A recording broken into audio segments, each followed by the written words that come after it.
Lawmakers in the House may have just killed the Trans-Pacific Partnership, or TPP.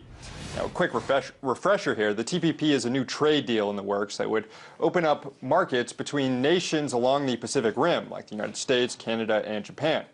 But there are major concerns that the trade deal could hurt workers in the United States and infringe on online privacy and a free and open internet. Those concerns are only heightened by the high level of secrecy surrounding the TPP trade negotiations, where even members of Congress have complained they're being shut out of the process by more powerful transnational corporations.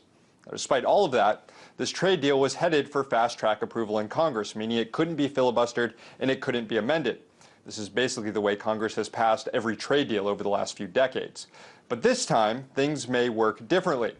170 lawmakers in the House have signed on to a letter telling the Obama administration that they will not grant fast-track authority on the TPP, a move that could effectively kill the trade deal altogether. Not only that, some of the inner workings of the TPP have now been dragged out of the shadows and into the sunlight.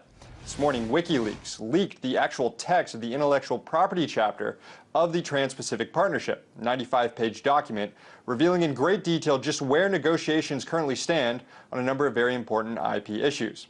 The documents expose the United States as one of the primary drivers of a slew of new anti-consumer laws that could take effect all across the Pacific.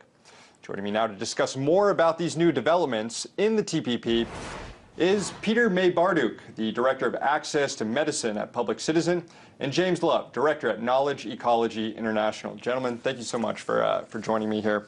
James, I want to start with you.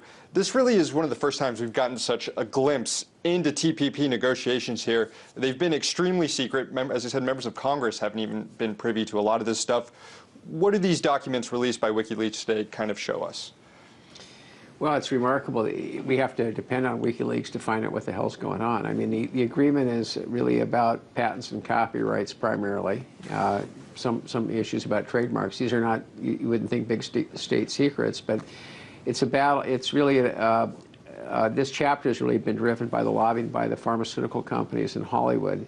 And what you see in here is the United States tabling a whole slew of proposals that would benefit pharmaceutical companies and Hollywood in the patent and copyright area and that sort of thing, and then you see the pushback from other countries, and so you can see on any particular issue how the various members, Japan, Australia, Malaysia, Peru, different countries kind of fall out on these things. And I noticed in your report today that you wrote up, there's still a lot of negotiating to be done. The report showed that on a lot of these provisions, there's not agreement between the United States and other nations, and that gives people who are seeing these documents an incredible opportunity to weigh in here. Well, yeah, and I mean, the U.S. is talking like they're going to close the agreement out by the end of the year. There's 900 brackets in the text. I mean, you know, they have the next meeting next week. I mean, this isn't the most recent version, but there's not a lot changed since this version was written. So, I think it's hard to say. What we don't know is politically what kind of deals are being made. I think that the U.S. is going to trade market access to the United States, which will cost some people their jobs in the United States, in return for these other countries endorsing some measure of anti-consumer provisions that will keep drug prices high and will expand the rights of publishers at the expense of consumers. Peter, on this issue of keeping drug prices high, I don't think a lot of people understand, are aware of the patents that go into medicine and patenting surgical methods. What do these documents show about how, you know, certain medicines that are created in the U.S. or surgical methods that are created in the U.S. Aren't exactly going to be as available to other parts of the world that need them?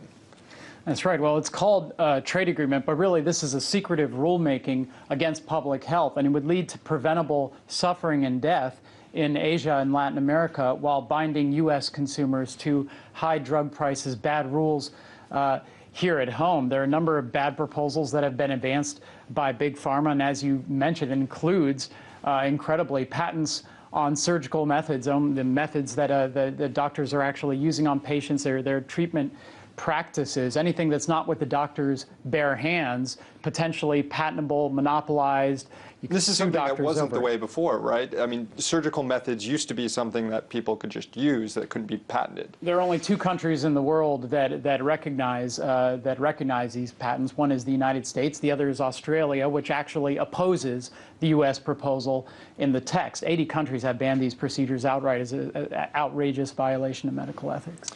This move in the House to kind of stand up against this fast tracking of this trade deal, is that really significant? Because if all these countries are coming together to negotiate something, and they're afraid that whatever they come up with, that the U.S. is going to take it back to Congress, and Congress is going to amend it and make all these changes to it, they just might walk away from the table, these other countries. So could this move to not fast track it actually kill the trade deal altogether?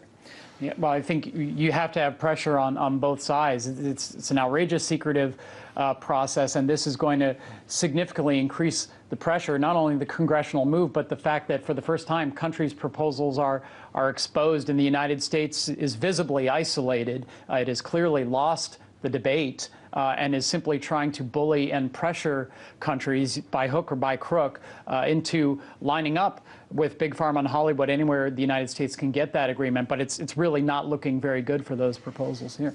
James, this deal gives enormous power to transnational corporations, and it weakens the power, to some extent, of sovereign governments to be able to pass laws that affect their own citizens. And this comes down to this whole dispute resolution process and these kind of courts that are created in this deal. Can you explain more about this process by which corporations can sue governments over laws that help consumers? I think that's the most important thing that's going to take place in this agreement. Most trade agreements, or most people think of trade agreements as agreements between countries.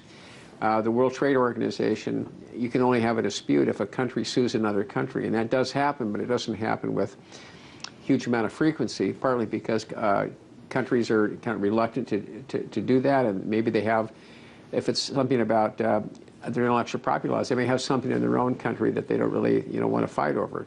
But if you extend the right to litigate these things to private companies, as the TPP does in the investor-state provisions, then you're asking really Disney or Pfizer or Monsanto if they want to challenge a provision in a country's law, and they really have nothing to lose.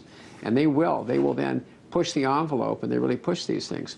So right now, you've gone from a situation for a lot of these provisions where they could maybe test it, or they could try and get a government to test it in the WTO. Now they can try the WTO. If that doesn't work, they can try to have a government raise it in the TPP, this regional trade agreement. And if that doesn't work, they can just bring an action themselves.